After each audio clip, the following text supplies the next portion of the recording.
Buya Safi Ma'arif menyatakan 80% tanah kita dikuasai korporasi, 13% asing. Ada 5 provinsi di Indonesia, izin konsesinya diberikan negara melebihi jumlah provinsi itu.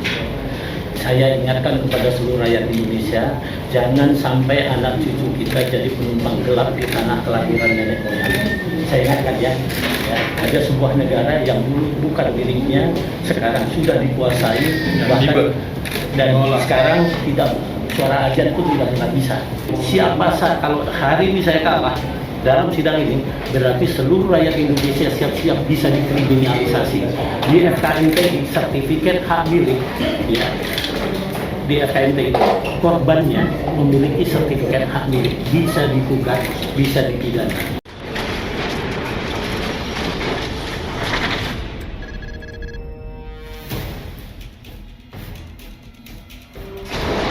Saya ulangi ya, kalau saya kalah berarti seluruh rakyat Indonesia kalah. Kenapa begitu? Surat saya sangat lengkap, ya, tapi dipelintir oleh oknum-oknum dengan caranya, dengan metodenya, sehingga saya bisa dijerat hari ini dengan istri saya. Artinya apa? Seluruh rakyat Indonesia bisa dilakukan kriminalisasi oleh oknum ya, aparat penegak hukum. Nah, dalam persidangan ini terbukti 2 kali saksi tidak mengerti apa-apa. Banyak pertanyaan yang tidak mereka tahu. Nah, surat saya sudah diklarifikasi. Bahkan surat saya sudah saya bagikan ke seluruh rakyat Indonesia. Nanti kita bikin webnya biar seluruh rakyat Indonesia bisa lihat bukti kepemilikan kita dan bukti kepemilikan lawan. Jadi ini saya kasih sedikit ya. Jadi, ini Pak Budi rela di penjara demi untuk menyelamatkan seluruh rakyat Indonesia. Menyelamatkan seluruh generasi kita. Ya, siapa kalau hari ini saya kalah dalam sidang ini, berarti seluruh rakyat Indonesia siap-siap bisa dikriminalisasi. Di FKMTI sertifikat hak milik, ya, di FKMTI itu korbannya memiliki sertifikat hak milik, bisa digugat, bisa dipidana. Sekian dari kanan saya. Kepada seluruh rakyat Indonesia, saya mohon dukungannya. Mari kita lawan oligarki. Terima kasih. Jadi kita harus kasih penghargaan terhadap Pak Budi. Rela di penjara demi untuk memperjuangkan hak-hak rakyat, semuanya sebagai korban mafia tanah. Kapan ini terjadi, dikalahkan ini, berarti nanti adik-adik semua generasi muda bisa mengalami seperti ini. Apakah mau seperti itu lagi? Berdoa mudah-mudahan Pak Budi diberi kesehatan lahir batin bersama semua tim yang memperjuangkan, supaya generasi kita itu tidak ada lagi dikriminalisasi, tidak ada jadi kucong-kucong semuanya kan. Nah, ada jadi ini ya, Buya Safi Ma'arif menyatakan 80% tanah kita dikuasai korporasi, 13% asing. Ada 5 provinsi di Indonesia, izin konsesinya diberikan negara melebihi jumlah provinsi itu. Saya ingatkan kepada seluruh rakyat Indonesia, jangan sampai anak cucu kita jadi penumpang gelap di tanah kelahiran nenek moyang. Saya ingatkan ya, ada sebuah negara yang dulu bukan miliknya, sekarang sudah dikuasai, bahkan dan sekarang tidak, suara ajan pun tidak bisa. Nah, ini fakta. Ini baru 60 tahun yang lalu. Nah, jangan, mari kita jaga NKRI, jangan sampai seperti negara-negara yang sudah dikuasai. Ya, saya harap kita bersatu seluruh rakyat Indonesia melawan kejeleman ini. Sekarang saya tanya kepada saudara-saudara, kalau tanah kita dikuasai korporasi 80%, asing 13%, sudah 93% dikuasai segelintir orang. Pertanyaannya, di mana Pancasilanya? Di mana Undang-Undang Dasar 45? Masih ada kan? Tugas Pak Presiden adalah melaksanakan konstitusi. Kalau beliau tidak bisa melaksanakan konstitusi, berarti beliau nanti meninggalkan legasi yang kurang baik buat saya. Ini saya tanya sama Bapak, apakah masuk akal seorang yang membeli tanah dengan legal? Ini bapak-bapak ingat ya, jangan sampai bapakmu, saudaramu diperlakukan seperti ini, dipukul, dicuri kontainernya, dirampas lokasinya, dia yang dipenjarakan. Coba hanya dengan kehebatannya penyidik dan pembesannya. Nah, saya Coba. tanah itu saya beli 2006, saya pagar, saya urus. Setelah 2010 ada sebuah perusahaan. Perusahaan ini sebenarnya banyak masalah bukan di tempat saya. Di mana-mana dia bikin masalah. Seluruh Indonesia. Seluruh Indonesia. Tapi Termasuk negara Makassar. tidak sanggup. Saya harap Pak Presiden kali ini sanggup mengatasi pengusaha yang satu ini. Jangan lagi bikin masalah buat NKRI. Orang-orang yang membela perusahaan ini patut diduga adalah pengkhianat NKRI. Setuju nggak? Setuju. Ya. Ini harus kita tahan. Beliau harus bisa dilakukan penegakan hukum. Jangan sampai nanti kita perang saudara. Sekarang kita yang berantem nih sesama anak bangsa. Nah, dia tenang-tenang di Singapura ya. Nah, dia tenang-tenang di Singapura. Nah, dia bawa dia duitnya ke sana. Nah, kita dibikin berantem sesama anak bangsa. Oleh sebab itu sesama anak bangsa jangan kita mau diadu domba, terutama penegak hukum. Saya ulangi ya, jangan mau diadu domba. Jadilah seorang negarawan. Jadilah seorang aparatur pemerintah yang cinta Pancasila dan Undang-Undang Dasar 45. Jadi aparat penegak hukum jangan diperalat oleh konglomerat-konglomerat yang hanya mengandalkan uangnya, ya. Karena nanti suatu saat kau sebagai aparat punya anak, punya bapak, nanti dirampas juga, nanti lihat. Dan terjadi di Makassar. Seorang polisi yang sering membela mafia tanah yang di Makassar, dan terjadi apa? Rumahnya sudah sertifikat, sudah dari turun-temurun dia tinggali rumahnya, dengan bikin surat palsu, langsung diusir dari rumahnya. Apa yang terjadi seperti itu? Sangat menyesal, menangis dan menangis, tiada guna. Jadi kita harus betul-betul Bersatu, ya. Bersatu seluruh rakyat Indonesia. Jangan kita dipecah belah, beda agama, beda suku. Soalnya Indonesia, nggak boleh kita bicara suku, nggak boleh bicara agama sekarang. Kita harus bicara bangsa.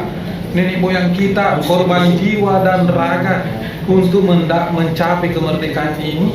Baru kita dengan gampangnya menyerahkan kemerdekaan ini. Ya. Kita pertahankan konstitusi kita ya. Bang, soal penangguhan penahanan Pak Budi sudah terjawab. Nah, inilah yang saya lihat sangat menyedihkan, karena ini perkara saya melihatnya adalah perkara tidak normal. Error in object sama Error objek dan error in persona. Seharusnya kalau memang ada pemalsuan, bukan pembelinya yang diproses, yang dipenjarakan adalah penjualnya. Tapi dalam kasus ini sama sekali tidak ada namanya palsu. Hanya karena akal-akalan dari aparat, baik dari kelurahan, utamanya penyidik ya, dengan sengaja tidak memunculkan data-data yang kira-kira melemahkan niat jahatnya. Ya, contohnya kemarin di bukti persidangan, ya, letter C-nya tidak bisa dibuktikan. Hanya dinyatakan bahwa itu tidak terdaftar. Tidak terdaftar itu bukan kesalahan Pak Budi, Pak Bu Nurlela. Kesalahan aparat pemerintah, ada namanya tertib administrasi. Nah, inilah kekurangan. Kesalahan pemerintah, aparat dilimpahkan kepada masyarakatnya yang lemah. Ya, yang lemah. Tapi yang kuat tetap kuat. Saya perjelas ya. Kelurahan Kapuk menyatakan Girik 5047 tidak tercatat. Kemarin saksi saya tanya, kapan pencatatannya? Ternyata pencatatan terakhir Kelurahan Kapuk 1968. Sementara Girik saya 80. Ya sampai kapanpun nggak bakal tercatat. Orang pencatatan terakhir, ya, model-model gini bisa menjerat siapa saja. Maksud saya. Begitu juga Girik 1906. Oleh Pak Sobirin, ya, Kelurahan Cengkareng Barat menyatakan sampai 1903, 1906 tidak. Padahal kami punya surat yang jauh sebelumnya kelurahnya menyatakan tercatat. Nah, hal-hal begini kan berarti siapa saja seluruh rakyat Indonesia bisa dikriminalisasi. Itu saya sampaikan. Nah, yang aneh ini masalah Satu lagi Pak, satu lagi. Masalah penangguhan ini, yang itulah tadi yang saya mau katakan. Ada apa apakah ini karena perkara settingan rekayasa ini kok sampai sekarang setiap sidang saya sendiri minta baik secara tertulis maupun secara lisan untuk penangguhan sebagaimana lazimnya layaknya dalam perkara-perkara yang lebih parah sebenarnya. Ini Pak Budi tidak membahayakan karena bukan teroris, bukan koruptor, bukan pencuri, dan bukan pelaku tindak pidana pembunuh. Dia dan ada yang menjamin. Semua pengacara di sini punya keinginan untuk menjamin. Saya sendiri kalau klien saya melarikan diri, saya gantikan masuk, tidak ada persoalan. Dan ada anggota DPR juga siap menjamin. Itu logika hukumnya, logika. Makanya perlu kita ketuk pintu hati majelis hakim yang mulia, jangan sampai salah membuat keputusan. Yang saya khawatirkan ini akan terjadi dengan adanya penahanan sehingga menjadi beban kepada majelis hakim untuk memutus bebas yang seharusnya memang bebas karena ditahan, diberikan hukuman sesuai dengan lama penahanannya. Ini udah kurang lebih 2 bulan loh, hampir 2 bulan. Dari 10 Januari ya, 10 Januari sampai 2 bulan. Sementara kalau kita lihat kan saksinya kurang lebih harus dihadirkan berapa Pak? 12. 12. Sejauh ini baru 2. Padahal sidang pertama katanya 5 saksi yang hadir 1. Sidang kedua 4 saksi yang hadir katanya 2, yang 1 hadir, yang 1 nyasar. Ya. Nah, kepada media atas nama klien kami mengucapkan terima kasih untuk keberaniannya ya menghadirkan, meliput acara ini. Kami mohon supaya bapak-bapak yang terhormat, khususnya Pak Mahfud MD ya, Pak Mahfud MD untuk perkara 1 orang meninggal Brigjen Joshua itu berani bersuara kemana-mana. Ini Pak Budi dan Bu Nurlela adalah representatif dari minimal berapa anggota FKPI? 30.000 rakyat Indonesia. Kalau 1 orang itu mewakili keluarganya 5, berarti sudah ada 150.000 orang yang berteriak karena dikriminalisasi masalah tanahnya. Jadi kami mohon Pak Mahfud MD, bahkan Pak Presiden Jokowi, tolonglah, bukalah mata, lihatlah perkara ini. Ini hanyalah 1 di antara 30.000 kasus yang ada real di masyarakat, bukan katanya-katanya. Tapi ini kan bentuk pembungkaman sebenarnya, karena Pak Budi ini memperjuangkan orang-orang yang korban mafia tanah yang ada di seluruh Indonesia. Betul. Mana saya pernah tanya, perkara saya belakangan lah. Coba bayangkan, karena dia rela ya berkorban. Jadi tumbal lah bilang. Jadi dia yang ini, artinya kepalanya dulu dipenggal, Iya. jadi badannya nggak ada lagi. Jadi kasihan nanti generasi kita ini akan terjadi nasib seperti Pak Budi, dan malah lebih dahsyat. Coba bayangkan itu di media-media sosial, orang-orang kita itu muka kepala di kakinya penjajah. Coba. Artinya karena Pak Budi ini Ketua FKMTI, maka kasus ini dipaksakan, direkayasa, ya, disetting. Ya. Nah, mudah-mudahan kita berdoa semua, mudah-mudahan majelis hakim ini tidak masuk angin. Nah, ya, mudah-mudahan majelis hakim ini bisa mencerna yang jernih, yang mana yang benar. Kalau memang klien saya salah, saya mendukung. Yes. Penjara sampai kalau perlu seumur hidup.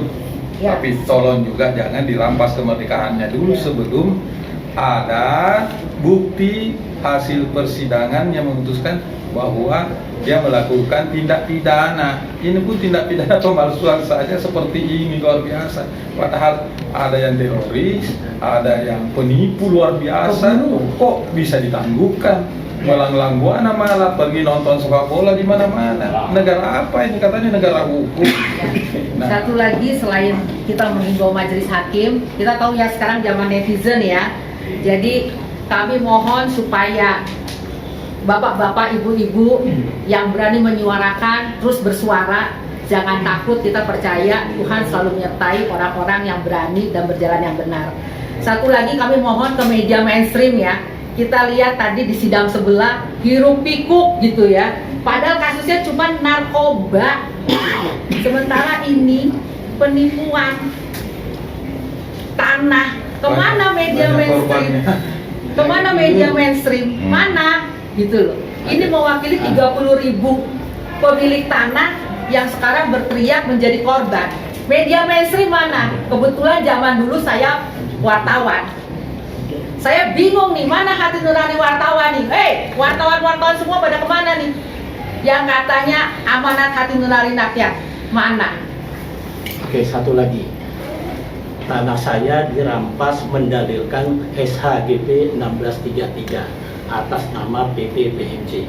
Kami sudah cari itu PT PMJ, siapa pemiliknya, yang tidak mungkin pada umur 22 tahun dia bisa membeli tanah 12 hektar.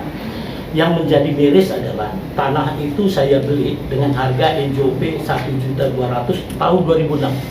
Tapi PT SSA membeli tanah itu dengan harga 600 sampai 700.000 per meter.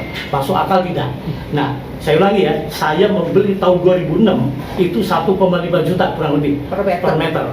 Sementara PT SSA membeli tahun 2010 kepada PT BMJ 58 miliar 12 hektar, kurang lebih 600 sampai 700 Jadi, hektar. apakah- Artinya, apakah masuk akal nih? Ini bisa kita cek ya para Media. aparat negara, pajak dan segala macam, tolong dicek betul nggak ini? Karena pemiliknya pun itu masuk gang.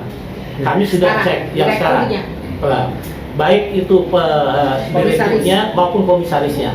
Nah, inilah cara-cara mafia bagaimana memanipulasi tentang bagaimana cara merampas menggunakan tangan-tangan orang yang Jadi lain. gini, tolong dicamkan semua kepada kita saudara-saudaraku semuanya, sebangsa dan setanah air, ya. Bayangkan nanti tanahmu mau dibeli orang yang punya uang, yang punya kuasa dengan harga yang ditentukan oleh mereka. Dan kapan kamu menolaknya, tidak menerimanya, kamu akan dipenjarakan dulu dengan berbagai macam cara. Inilah contoh yang nyata yang harus kita khawatirkan, yang harus kita sikapi.